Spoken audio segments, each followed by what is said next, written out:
So today I have for you a very cool vintage inspired diver from Imperial Watch Co.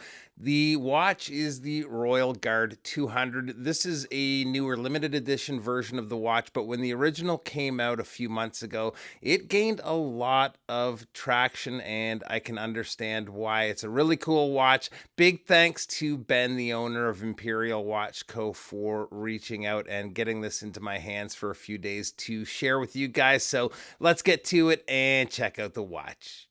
Now, one thing that's really cool about the company is the owner, Ben. He is a watch nut just like the rest of us. He's a collector, a modder. He also has a YouTube channel, and I'll link that below. So he is passionate about his watches, and you can tell that went into putting together the Royalguard.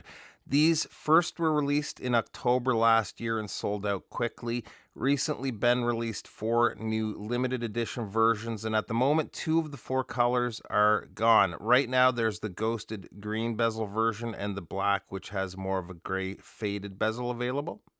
One thing I remember thinking when I first saw these online was I wasn't sure how I felt about the angled logo.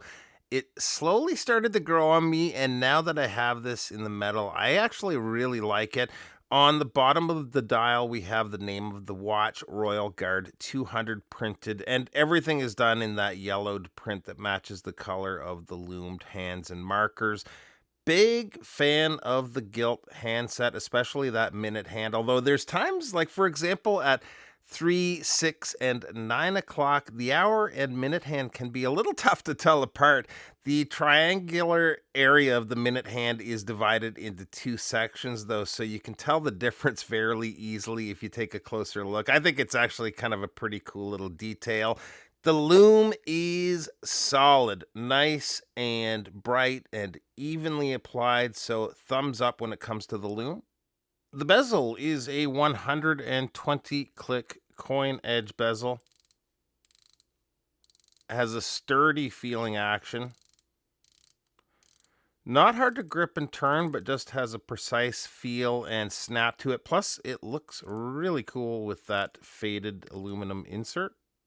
The case is almost completely brushed with a very thin, polished, beveled edge along either side. The lugs are drilled, so easier to swap straps without scratching the bottom of the lugs.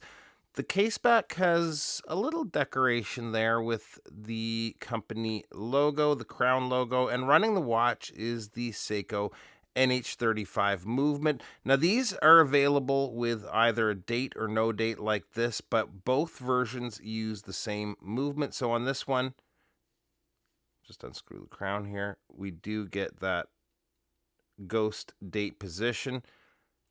As far as the crown goes, though, it is a signed crown and is also large, so not any issues with gripping it and setting the time. And the threads feel good and smooth when unscrewing and screwing it back in. The bracelet is well constructed with solid end links. The center link is brushed with polished outer links, and they're very thin, so the bracelet is quite fluid. It tapers down to 16 millimeters at the clasp, so very comfortable on wrist.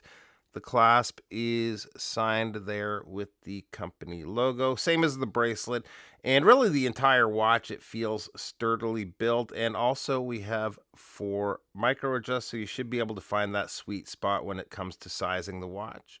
Size on the watch comes in at a case width of 37.9 millimeters, the lug to lug 47 millimeters.